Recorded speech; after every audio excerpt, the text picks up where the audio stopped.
Hello and welcome to the introductory lesson of the Big Data and Hadoop Developer course offered by Simplilearn. In this lesson, you'll get an overview of the course. Just like the cloud, big data is a baffling tech term to most people. Although it could be the next big thing, a buzzword of sorts, not many can give a definitive answer to what it is. If you happen to mention big data, you could be well subjected to questions such as, is it a tool, a product, and is big data only for big businesses? And many more in the same vein. But what is big data?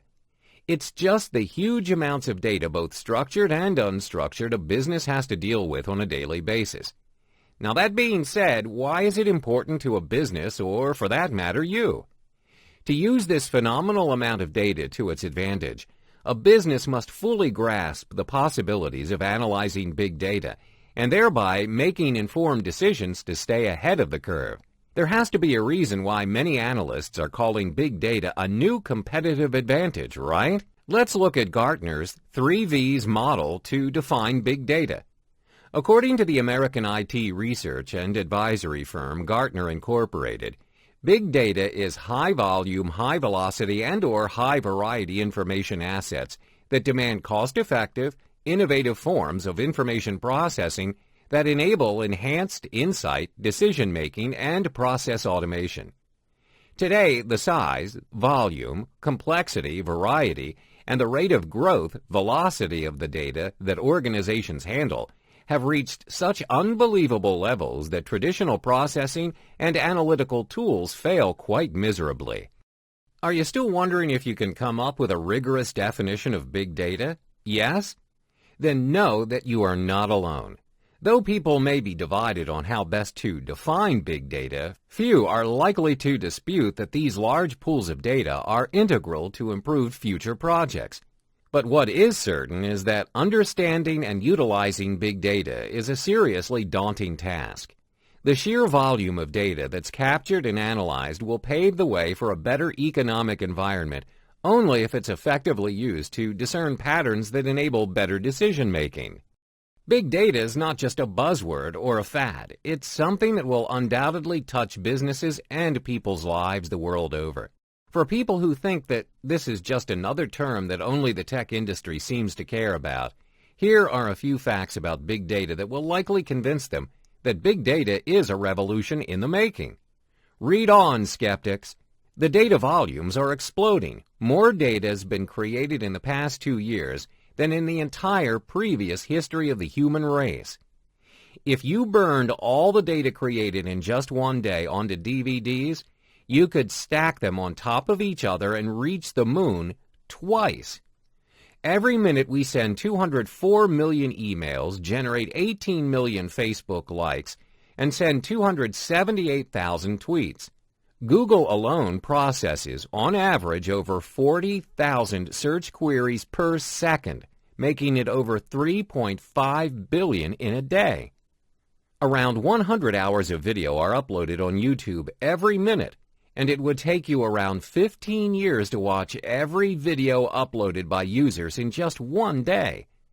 Today's data centers occupy an area of land equal in size to almost 6,000 football fields. By better integrating big data analytics into healthcare, the industry could save $300 billion a year. That's equal to reducing the healthcare costs of every man, woman, and child by $1,000 a year. The image here gives a very real picture of the evolution of big data. Here, the data size and complexity have been mapped against computing timeline. In the early 1970s, in fact even before that, the focus was on generation and storage of data. Mainframes were used for basic data storage. During the 1980s and 90s, the focus was on data utilization, for which relational databases and other data-intensive applications were brought into the picture. In the 2000s, the spotlight was on data-driven technology, for which structured data, unstructured data, and multimedia were used. Throughout this evolution phase, we saw an exponential growth in data volume. Consider the following case study. In 2011, Netflix made one of the biggest decisions it'll ever possibly make. It wasn't anything material, but rather it was about content. The U.S. headquartered company outbid major cable networks like AMC and HBO to win the rights for a U.S. version of House of Cards, getting them 2 seasons with 13 episodes each. With a cost of $4 to $6 million per episode, this 2-season price tag was over $100 million. Netflix had never before taken such a big gamble on the content side. So why did Netflix make such a big bet, and how did big data analytics factor into the decision? Let's find out. Now, before making the $1 million investment, Netflix knew a lot of users watched the David Fincher-directed movie, The Social Network, from beginning to end. The British version of House of Cards had been well watched. Those who watched the British version, House of Cards, also watched Kevin Spacey films and/or films directed by David Fincher. With the help of big data analytics, Netflix drew conclusions from these 3 synergistic factors before greenlighting the popular show. Combining these factors, obviously the popularity of political thrillers, makes it seem like an easy decision for Netflix to make.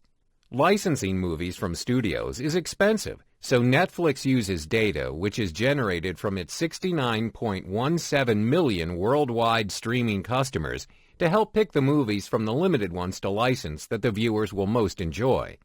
Do you have data and use it to help you make decisions? If not, Netflix provides a good case for why you should. So what are the predictions for big data in the near future? Market size. According to the International Data Corporation, IDC, the big data and analytics market will reach $125 billion worldwide in 2015, with growth at 6 times faster than IT. Skill gap. According to the McKinsey Global Institute, by 2018, the United States alone could face a shortage of 140,000 to 190,000 people with big data developer skills, as well as 1.5 million managers and analysts with the know-how to use the analysis of big data to make effective decisions. Buying and selling data will soon become the new bread and butter for business across the globe. Big data and Hadoop certification training from Simplilearn is designed to ensure that you are job-ready to take up an assignment in big data. This training not only equips you with essential Hadoop skills, but also gives you the required work experience in big data analytics via implementation of real-life industry projects that span 3 months. After completing this course, you'll be able to master the concepts of the Hadoop framework and its deployment in a cluster environment, learn to write complex MapReduce programs, perform data analytics using Pig and Hive, acquire in-depth understanding of the Hadoop ecosystem including Flume and Apache Oozie workflow scheduler, master advanced concepts of Hadoop 2.7 including HBase, Zookeeper, and Scoop, get hands-on experience in setting up different configurations of the Hadoop cluster, work on real-life industry-based projects using Hadoop. The course flow is as follows. First, internalize the domains, which includes Introduction to Big Data and Hadoop, Concepts and Architecture of Big Data Tools, Installation and Configuration of Hadoop Components, such as MapReduce, Yarn, HDFS, Pig, Hive, HBase, Zookeeper, Scoop, and Flume, and Hadoop administration, troubleshooting, and security. The next step is to master the components, which includes Hadoop 2.7, Yarn, MapReduce, HDFS, Pig, Hive, HBase, Zookeeper, Scoop, and Flume. Next, you'll learn to manage the following: structured, unstructured, and semi-structured data, Hadoop ecosystem and complex business problems, deployment of Hadoop cluster, and writing complex MapReduce programs. You'll then work on projects. The different projects in this course include optimizing data storage using HDFS in cloud environment, using MapReduce to sort and filter data, using Pig and Hive as replacement of Java, using HBase to process data in real time, using Flume and Scoop to process unstructured data, and so on. Once these steps are covered, you are all ready to take the last step, which is to get certified. This course will facilitate you to achieve Big Data Hadoop Development Certification with Hadoop 2.7 after successfully completing a full-scale industry project and an objective test of 45 questions. This concludes the course introduction. The next lesson is Introduction to Big Data and Hadoop. Wishing you all the best for this course. Happy learning!